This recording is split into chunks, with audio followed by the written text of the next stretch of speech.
Hello, welcome to new unboxing. Today will be a new quadcopter, a new fashion wave, a Pico drone. So after the nanos, here are the Picos, so even smaller.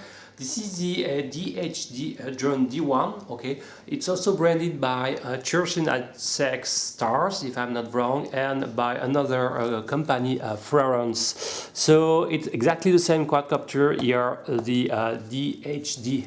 Okay, so it comes with this very compact and small box. It reminds me the Cherson's packaging. So I guess the main factory is the Cherson one. Okay, so what you will find in this box, just this basic element. So it comes with this transmitter where when you open it, you can install your quadcopter, your very tiny one. So it's very nice features for transportation. Is quite light. Everything with the battery should scale something like 125 grams, which is pretty light and compact and lightweight. So you will find this Pico quadcopter. Okay, you will find the radio there. You will find an USB charging cable ending with this new type of connector. It's not really a non-one, but you know, with this quadcopter, it comes with this small metallic part, plastic, with behind the two power lead pads, and you have to insert your connector like this to recharge your internal LiPo. And it comes with a set of 4 spare props, 2 clockwise, 2 counterclockwise. The last items is this instruction manual. Another sign that it's probably a Cherson model. This is typically the graphics, the design, the graphic charts of the Cherson company. Okay, so you will find all the instructions, how to fly, calibrate, and etc. So what I like first is this nice ideas to use this transportation transmitter. You will need 2 AAA batteries to feed your transmitter. The first good news, the protocol used is the same that the Cherson so-called Blue, so the third revision of the CX10, the Cherson CX10. It means that you will be able to fly with your favorite Devo controller, compatible deviation TX. So here is a quadcopter. As you may notice, I already modded to install the antenna vertically in order to extend the range. Be sure that when you will come, you won't have this antenna like this. Everything is installed inside, so I like to install vertically the antenna in order to extend the range. The main good news, I found that out of the box the control range was already okay, something like 20-30 meters, and is largely enough to fly because it's so tiny after beyond 30 meters that is almost impossible to fly with. You will lose your orientation before. As you may notice, all the 4 props are white, so it's a little bit hard to keep the orientation. This is maybe a drawback of this model. They should install at least some different color to distinguish, to make the difference between the front and the rear. As you may see, you have the internal LiPo, and as you may see, there is no possibility to remove it, so it's an internal one. The LiPo, it's a 80 milliamps per hour LiPo, okay, no discharge rate mentioned, and it takes approximately 15 to 20 minutes to charge it with the power cable. So when you see the red light on your USB plug, it means it's charging. As soon as it's switched off, it means that the LiPo is charged. Okay, I will advise, if you have a professional charger, to cut this wire to solder 2 GST connectors, 1 female and 1 male, in order to continue to use this charger if you are traveling, and also to use your favorite charger, professional, to, for example, if you plan to store your quadcopter for a long time, to install the LiPo into a storage mode.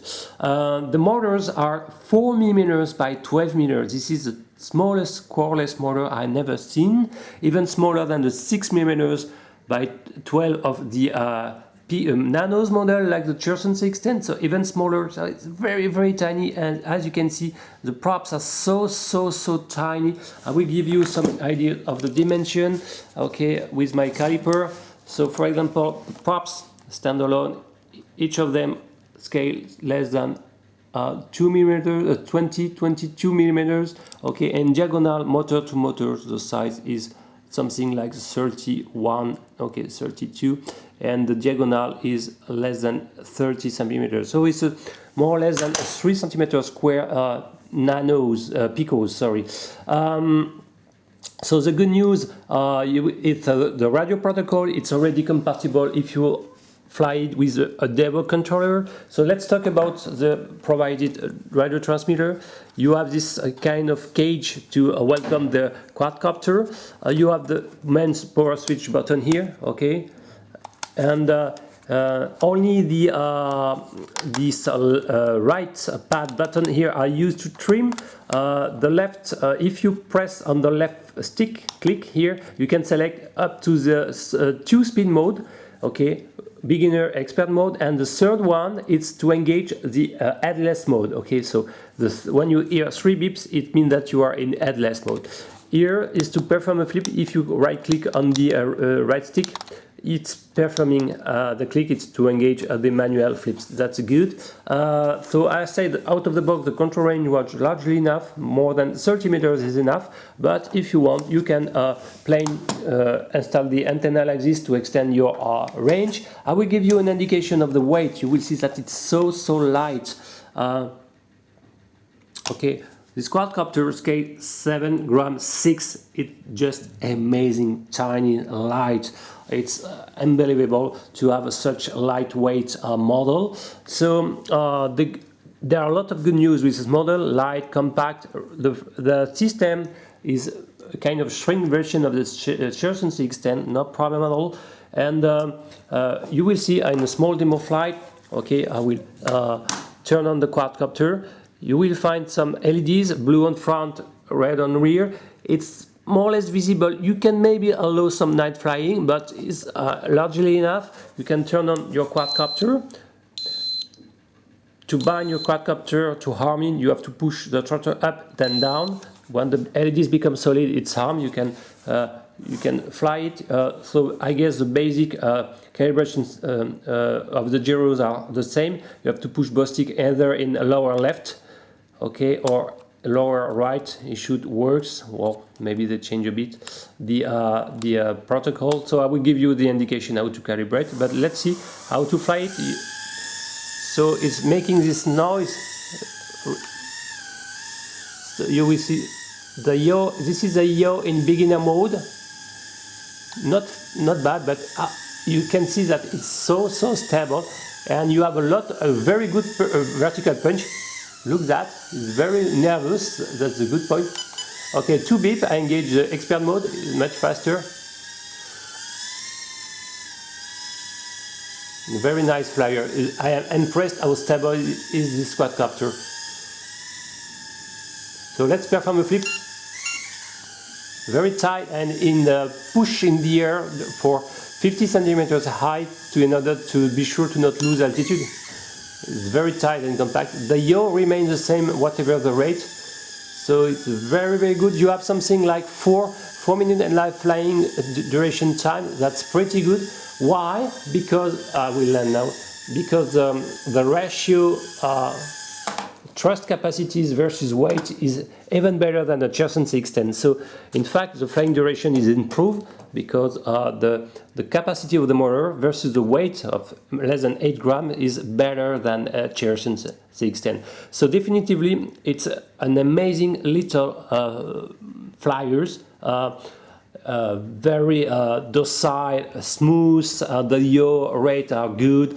It's not an amazing fast one, okay, and for sure it cannot resist to any strong wind or even a small one. So it's hard. It will be hard to fly outdoors. The only solution is to fly for sure in expert mode. In beginner mode, it will be impossible to fight against the wind. But anyway. For indoors, it's just a great small nano pico quadcopter. So I really like it. Really, I'm impressed by the stability of such compact because it's very hard to have maintain the control and the stabilization with such tiny size and props. It's a success. The control range is good and the same that radio protocol than before, that you can use your Cherson 610 Blue Edition if you want. The LEDs are okay, and well, really I like it. Well, for me the main problem will be that they change a little bit the connector. It's not the same, so you cannot use a charger, but you have to mod your cable, power cable to use it. But anyway, I like the ideas. You can transport everything in your pocket, and well, it's definitely a nice gift for Christmas. One warning about the motors: they are 4 millimeters.